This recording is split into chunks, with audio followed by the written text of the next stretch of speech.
नमस्कार दोस्तों, जी के चैनल में आपका हार्दिक स्वागत है। दोस्तों आज हम आपको बताएंगे भारत की सबसे पहली क्रांतिकारी महिला नंगेली के महान इतिहास के बारे में, जो कि एक बेहद ही दर्दनाक इतिहास है। दोस्तों ये घटना महिलाओं के स्तन ढकने की लड़ाई के बारे में है और ये घटना किसी दूसरे मुल्क की नहीं, अपने ही देश भारत की है। लेकिन दोस्तों इसके बारे में जानने से पहले अगर आप हमारे इस चैनल पर पहली बार आए हैं तो दोस्तों हमारे चैनल को सब्सक्राइब कर लीजिए और साथ ही साथ चैनल में दिए गए बेल आइकन को दबाना ना भूलें, जिससे कि आपको हमारे चैनल से जुड़े नए नए वीडियो सबसे पहले प्राप्त हो सकें। दोस्तों 1729 मद्रास प्रेसिडेंसी में त्रावणकोर साम्राज्य की स्थापना हुई। उस समय उस साम्राज्य के राजा मार्तंडवर्मा थे। साम्राज्य बना तो नियम कानून बने, टैक्स लेने का सिस्टम बनाया गया। जैसे आज के समय हम सभी लोग हाउस टैक्स, सेल टैक्स और जीएसटी टैक्स देते हैं, वैसे ही उस समय एक टैक्स और बनाया गया था, ब्रेस्ट टैक्स, मतलब स्तन कर। इस टैक्स को मूलाकरम भी कहा जाता था। यह कर दलित और ओबीसी वर्ग की महिलाओं पर लगाया गया था। त्रावणकोर में निचली जाति की महिलाएं सिर्फ कमर तक कपड़ा पहन सकती थीं।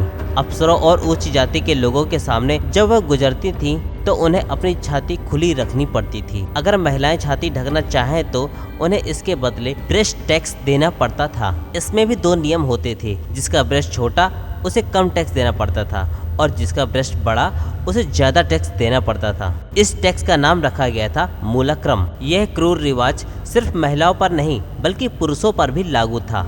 उन्हें सिर ढकने की परमिशन नहीं थी। अगर वे कमर के ऊपर कपड़ा पहनना चाहें और सिर उठाकर चलना चाहें तो इसके लिए उन्हें अलग से टैक्स देना पड़ता था। यह व्यवस्था ऊंची जाति को छोड़कर सभी पर लागू थी, लेकिन वर्ण व्यवस्था में सबसे नीचे होने के कारण निचली जाति की दलित महिलाओं को सबसे ज्यादा प्रताड़ना झेलनी पड़ती थी। जब नारद वर्ग की कोई भी महिला किसी कपड़े से अपना सीना ढकती थी तो इसकी सूचना सीधे पुरोहित तक पहुंच जाती थी। पुरोहित एक लंबी लाठी लेकर चलता था, जिसके सिरे पर एक चाकू बंधी रहती थी। वह उसी से ब्लाउज खींचकर फाड़ देता था। उस कपड़े को वह पेड़ पर टांग देता था। यह एक संदेश देने का तरीका था कि आगे से कोई हिम्मत न कर सके ऐसा करने की। दोस्तों 19वीं शताब्दी की शुरुआत में चेरथला में नांगेली नाम की एक महिला थी। यह महिला एक स्वाभिमानी और क्रांतिकारी महिला थी। नांगेली ने कुप्रथा के विरोध में तय किया कि ब्रेस्ट भी ढकूंगी और टैक्स भी नहीं दूंगी। नांगेली का यह कदम सामवादी लोगों के मुंह पर एक तमाचा था, जिसे वो सहन ना कर पाए और सीधे नांगेली के घर पहुंच गए। जब अधिकारी नांगेली के घर पहुंचे तो उसके पति चिरकंडुन से टैक्स मांगा। चिरकंडुन ने टैक्स देने से मना कर दिया। यह बात राजा तक पहुंच गई। तब राजा ने एक बड़े दल को नांगेली के पास भेजा। राजा के आदेश पर टैक्स लेने के लिए अफसर नालंगी के घर पहुंच गए। पूरा गांव इकट्ठा हो गया। अफसर बोले, ब्रेस्ट टैक्स दो, किसी तरह की माफी नहीं मिलेगी। नालंगी बोली, रुकिए मैं लाती हूँ टैक्स। नांगेली अपनी झोपड़ी में गई और जब बाहर आई तो लोग उसे देख के दंग रह गए। अफसरों की आंखें फटी की फटी रह गई। नांगेली केले के पत्ते पर अपना कटा हुआ स्तन लेकर खड़ी थी। यह देख अफसर भाग गए। लगातार खून निकलने से नालंगी जमीन पर गिर पड़ी और फिर कभी उठ न सकी। दोस्तों नांगेली की मौत के बाद उसके पति चिरकंडुन ने भी नांगेली की चिता पे कूदकर आत्मदाह कर लिया। भारतीय इतिहास में किसी पुरुष के सती होने की यह एकमात्र घटना है। इस घटना के बाद से ही विद्रोह हो गया। महिलाओं ने भी फुल कपड़े पहनना शुरू कर दिए। मद्रास का कमिश्नर त्रावणकोर के राजा के महल पहुंच गया और उसने वहां जाकर राजा से बोला कि हम हिंसा रोकने में असफल साबित हो रहे हैं, महाराज कुछ करिए। राजा बैकफुट पर चले गए।